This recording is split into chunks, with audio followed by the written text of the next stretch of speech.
Hey everybody, I want to show you two games in the same line. This is going to be in the Scandinavian. And before we get to our main game, which is going to be Robert James Fischer, affectionately known by the chess world as Bobby, versus Karl Robatsch, I want to show you this quick miniature. And this game is between Ravinsky and a player named Bebchuk. Okay, and this game took place in 1964. So real quick, e4, d5, that's the Scandinavian. E takes, queen takes, knight c3, and queen d8. I do not like this line.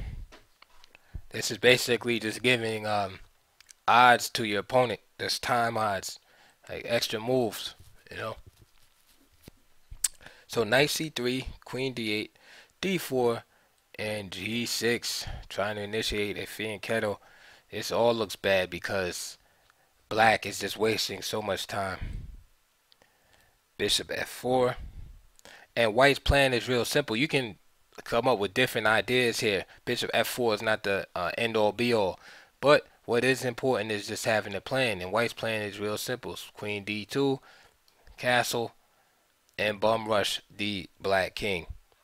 So bishop g7, knight f3, bishop g4, just immediately just developing the pieces to their, simplest squares. E6, another killer, time waster. H3 takes, queen takes, just helping the opponent develop. Knight c6, castle, of course not even worried about this pawn. Knight g e7, and now d5, of course, blowing up the position. E takes, knight takes, knight takes d5, rook he1 just in time so black can't castle. Rook takes, queen f6, king g8, bishop g5, just harassing black everywhere. And then just simply rook f1 and white resign. The game is over. Just like that. After queen takes g2, for example, then rook d2. And then let's say if the queen tries to get out of the way, say queen e4, for example, bishop takes f7 is mate. I just want you to see that as a little inspiration when you're playing against these, these suspicious openings. Now we're gonna look at our feature game, Bobby Fischer versus Karl Robatsch, and this is actually 2 years earlier at the Varna Olympiad. So Fischer started off with e4, of course, d5, e takes, same thing, knight c3, queen d8.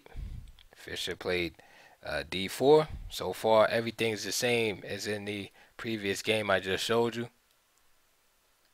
Fischer has the same idea. Just rapido development. H6, H3. I'm sorry, I messed up. Let's go back. Bishop f4, bishop g7. All of that is the same.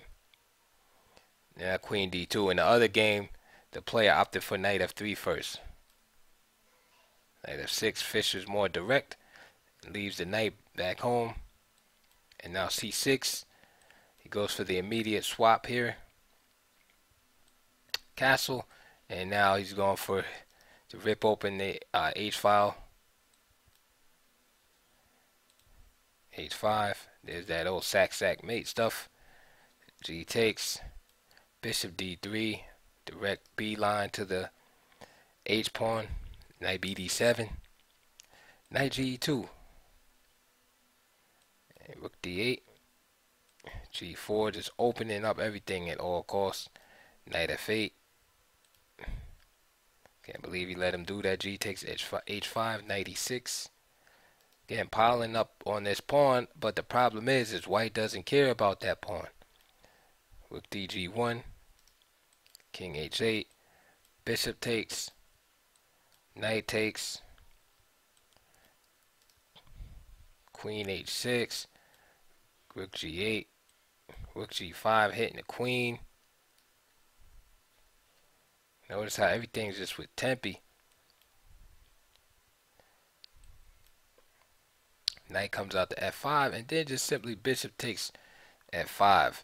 And Karl Robatsch, who is a strong master, resign. He can't afford to capture. If he takes, bishop takes f5, then just simply rook takes. Of course, if knight takes, then queen mates on g7. So he's forced to take with the queen.